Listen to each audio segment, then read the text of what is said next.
नमस्कार प्रिय दर्शकों, आप सभी का हमारे इस खास कार्यक्रम में बहुत बहुत स्वागत है। वृषभ राशि जुलाई माह 2020 मासिक राशिफल का आज हम विश्लेषण करेंगे। वृषभ राशि वाले जातकों के जीवन में शुक्र ग्रह प्रधान होता है। वृषभ राशि का एक स्वभाव जो होता है, निरंतरता पे वृषभ राशि वाले भरोसा करते हैं और वृषभ राशि के जो जातक होते हैं वो अपनी जिम्मेदारियों को निभाने में भरोसा रखते हैं। वृषभ राशि का गोचर ग्रह स्थिति यदि देखा जाए,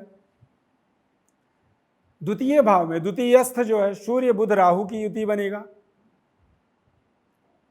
अष्टम में गुरु और केतु की युति बनेगा। लाभ स्थान में मंगल ग्रह विचरण करेंगे और चंद्रमा और शुक्र की युति वृषभ राशि में ही बना रहेगा। वृषभ राशि वाले जातकों के जीवन में पारिवारिक नई जिम्मेदारी की प्राप्ति जुलाई माह में होगा। आपको अपने वाणी में संयम रखना चाहिए। जुलाई माह के अंदर कुटुंब परिवार के साथ कलह क्लेश के योग बन रहे हैं, क्योंकि सूर्य राहु बुध ये तीनों ग्रह की युति के माध्यम से कह सकते हैं कि थोड़ी सी पारिवारिक सामंजस्य में कमी आ जाना, आपसी तालमेल बिगड़ जाना, इसके कारण से अशांति का सामना करना। अष्टम भाव में देवगुरु बृहस्पति विचरण करेंगे केतु के साथ। तो अष्टम में जब कोई शुभ ग्रह जाता है तो निश्चित रूप से वो कई बार हमारे जीवन में शुभता का अभाव करता है, यानी अशुभता को बढ़ा देता है। और ऐसी स्थिति में जो हम ना सुनना चाहें, ऐसी तमाम समस्याओं को, तमाम ऐसे संकटों का हमें सामना करवाता है। हालांकि वृषभ राशि वालों के लिए मंगल ग्रह एकादश स्थान में विचरण कर रहे हैं। ऐसी स्थिति में यदि देखा जाए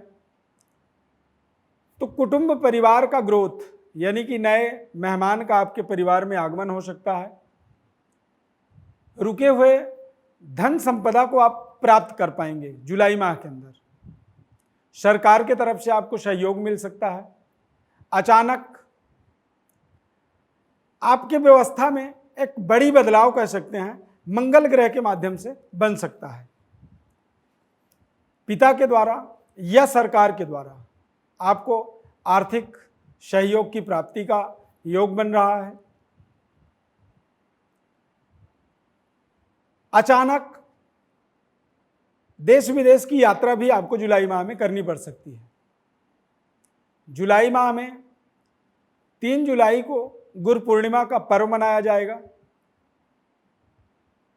20 जुलाई को सोमवती अमावस्या, हरियाली अमावस्या कहा जाता है, श्रावण मास का अमावस्या तिथि। और 3 अगस्त को रक्षाबंधन का पर्व मनाया जाएगा। जुलाई माह के अंदर कुछ समय, यानी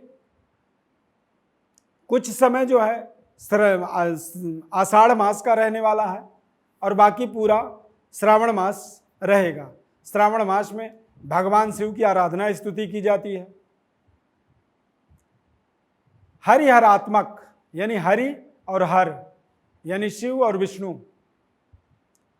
श्रावण मास में भगवान विष्णु और आषाढ़ मास में भगवान शिव दोनों की ही अर्चना की जाती है। ये जो समय चल रहा है जुलाई माह के अंदर गोचर ग्रह स्थिति को यदि देखा जाए तो शनि ग्रह वक्री रहेंगे, बृहस्पति भी वक्री रहेंगे और मकर राशि में शनि के वक्री होने का एक प्रभाव कह सकते हैं। अचानक भाग्य में परिवर्तन, बुजुर्गों के द्वारा आपके जीवन में सहयोग प्राप्त होना, बुजुर्गों के द्वारा आपको आशीर्वाद प्राप्त होना। और यदि सामाजिक गतिविधि में या राजनीतिक गतिविधि में जुड़े हुए हैं तो ऐसी स्थिति में सीनियर व्यक्ति के द्वारा, सीनियर पदासीन व्यक्ति के द्वारा आपको एक नई जिम्मेदारी की उत्तरदायित्व सौंपने का संयोग यहाँ पर प्राप्त हो रहा है। और साथ ही साथ यदि देखा जाए तो जुलाई माह के अंदर 16 जुलाई से 30 जुलाई के बीच भूमि भवन क्रय विक्रय का भी आपके जीवन में संयोग बन सकता है। कोरोना महामारी संकट काल समय चल रहा है, तो ऐसी स्थिति में हमें बच के रहना होगा। जुलाई माह के अंदर चंद्रमा ग्रह के ऊपर, चंद्रमा ग्रह के माध्यम से यदि देखेंगे, यानी कि वृषभ राशि के माध्यम से यदि देखते हैं, तो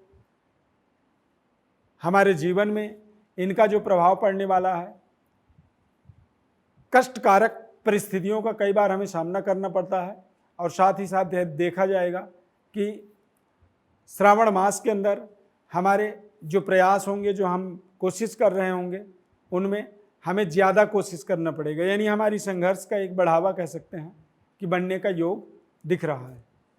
यदि व्यापार कर रहे हैं तो व्यापार में आपको मेहनत ज़्यादा करनी होगी। ज़्यादा मेहनत करेंगे तो आप अपने व्यापार से संतुष्टि प्राप्त कर पाएंगे। व्यापारिक गतिविधि कोरोना महामारी संकट काल के कारण से कहीं ना कहीं प्रभावित है, पूर्ण संतुष्टि का भाव हो रहा है। ऐसी स्थिति में आप भगवान शिव की आराधना करें, ओम नमः शिवाय का 108 बार रोजाना जप करें और भोलेनाथ को शुद्ध जल, गंगा जल या दुग्ध मिश्रित जल रोजाना अर्पित करें और 5 बिल्वपत्र 1 माह तक, यानी पूरे श्रावण मास में यदि आप चढ़ाते हैं तो निश्चित रूप से आपके अपने जीवन के अंदर जो भी आपकी मनोकामनाएं हैं उन्हें आप पूरा कर पाएंगे। खासकर मैं स्त्रियों के लिए कहना चाहूँगा, महिलाओं के लिए, अविवाहिता जो स्त्रियां होती हैं उनके लिए यदि श्रावण मास में भगवान शिव की आराधना स्तुति की जाए तो निश्चित रूप से उनकी संपूर्ण मनोकामनाएं पूर्ण होती हैं। 3 अगस्त तक, यानी कि ये श्रावण महीना जो है 3 अगस्त तक चलेगा, रक्षाबंधन पर्व तक ये चलता रहेगा। तो ऐसी स्थिति में आप भोलेनाथ की उपासना कर सकते हैं। भोलेनाथ की उपासना के माध्यम से आपके अपने संपूर्ण मनोकामनाओं की पूर्णता हो जाएगी।